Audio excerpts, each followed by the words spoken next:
For those of you who have been keeping up with my Facebook posts, and for those of you, all 500 of you who got a reaction out of my poster yesterday, basically saying that I support Chick-Fil-A under the circumstances of traditional values and having respect for their community, and the fact that people like ourselves need to have more respect for the community and other people.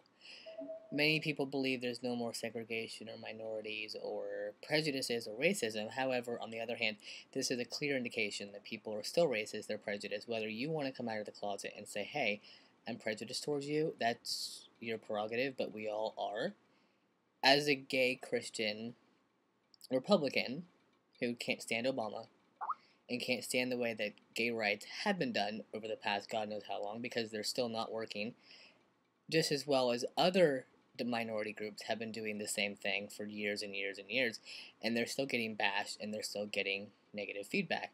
When you do the same thing over and over again and you expect someone to give you something without respecting them for their values or respecting them for their beliefs, you're going to get bashed. Just like myself, yesterday I got bashed up and down, back and forth, backhanded, spit on for the factor that I chose to speak my opinion.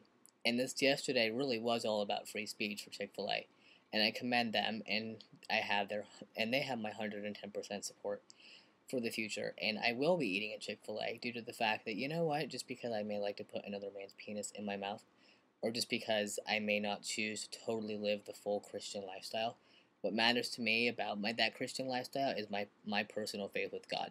So if you have a problem with that, then obviously you aren't respecting my values. So in turn, why should any Christian person who does believe in God or want to have a passion or grounding believe in what you have, or believe in you as a person just because of your sexual preference? There has to be some common ground here. There has to be some mutual respect in our community. Enough of this back and forth arguing and bullshit. So if you're interested, for those of you who were, I actually counted all 300 plus people who had a nasty reaction but were unable to actually say it to my face, would like to once again have a civil conversation about freedom of speech instead of gay rights and the respect for someone else as a human being, you're welcome to tune in tonight to Straight to the Point with Michael Lloyd on Blog Talk Radio.